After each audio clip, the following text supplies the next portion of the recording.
लोक जनशक्ति पार्टी के नेता चिराग पासवान हमारे साथ हैं। चिराग, जो बिहार में देखने को स्थिति, राजनीतिक स्थिति मिल रही है, उसके लिए किससे जिम्मेदार है?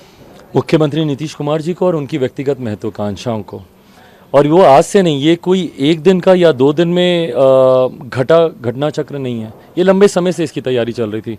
मैंने 2020 विधानसभा चुनाव परिणामों के ठीक अगले दिन मैंने एक प्रेस वार्ता की थी 2020 में, और अगर तारीख बताऊं तो शायद 11 नवंबर की वो तारीख थी। उस दिन प्रेस वार्ता में मैंने इस बात का जिक्र किया था कि बहुत जल्दी मुख्यमंत्री नीतीश कुमार जी एनडीए गठबंधन छोड़कर महागठबंधन के साथ ये वापस जाएंगे। कारण इनकी व्यक्तिगत महत्वाकांक्षाएं हैं। कारण मुख्यमंत्री जी जानते हैं कि एनडीए में प्रधानमंत्री पद की कोई वैकेंसी नहीं है, तो अब ये विपक्ष में जाकर प्रधानमंत्री पद का दावेदार बनना चाहेंगे और चाहेंगे कि 2024 के जनरल इलेक्शंस में इनको बतौर प्रधानमंत्री कैंडिडेट इनको अनाउंस किया जाए।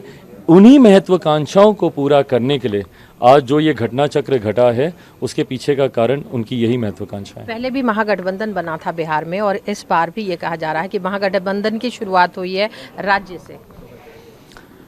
महागठबंधन इससे पहले भी हम लोगों ने देखा बिहार में महागठबंधन के साथ। इन्होंने इससे पहले भी 2015 में सरकार बनाई थी। ताज्जुब मुझे इस बात का होता है कि जब मुख्यमंत्री अपनी नीतियों, अपने सिद्धांतों से रह कर समझौता करते हैं, निरंतरता में समझौता करते हैं। भाई ये यही मुख्यमंत्री हैं जो 2005 में जंगल राज का विकल्प बनकर आए थे। जंगल राज बोलते बोलते 2015 में उसी राजद के साथ इन्होंने सरकार बना ली।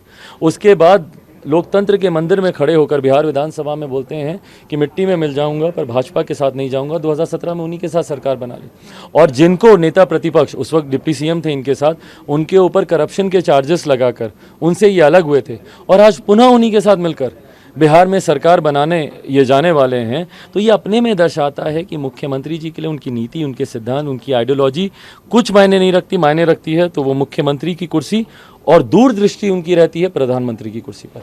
जो लोग विपक्ष में थे अब उनके साथ मिलकर नीतीश कुमार सरकार बनाने जा रहे हैं। आप भी बिहार से पार्टी हैं, आपकी क्या मांग है? आप क्या चाहते हैं इस परिस्थितियों में? मैं तो खैर क्या ही मांगूंगा, बट मौजूदा परिस्थिति में जिस तरीके से जोड़ तोड़ की ये सरकार बनने जा रही है बिहार में, मैं महामहिम राज्यपाल जी से मैं आग्रह करूंगा कि ये समय है कि बिहार में राष्ट्रपति शासन लागू किया जाए। जिस तरीके से जनादेश का अपमान मुख्यमंत्री जी ने किया, 2020 का जनादेश जो था, मैंडेट जो था, वो तो एनडीए के पक्ष में था ना।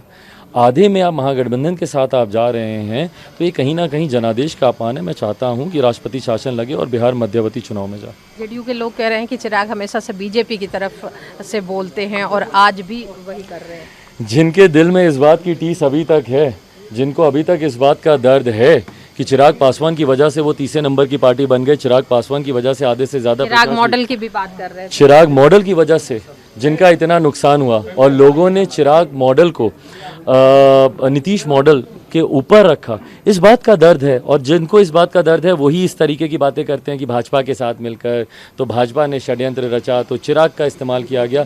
भैया कोई मेरा इस्तेमाल नहीं कर सकता। मैं अपने नेता के विचारों पर बिहार फर्स्ट, बिहारी फर्स्ट पर चुनाव लड़ा, प्रदर्शन बेहतर रहा, जिसका नुकसान मुख्यमंत्री जी को हुआ। ईटीवी भारत के लिए दिल्ली से कैमरामैन संजय के साथ अनामिका रत्ना।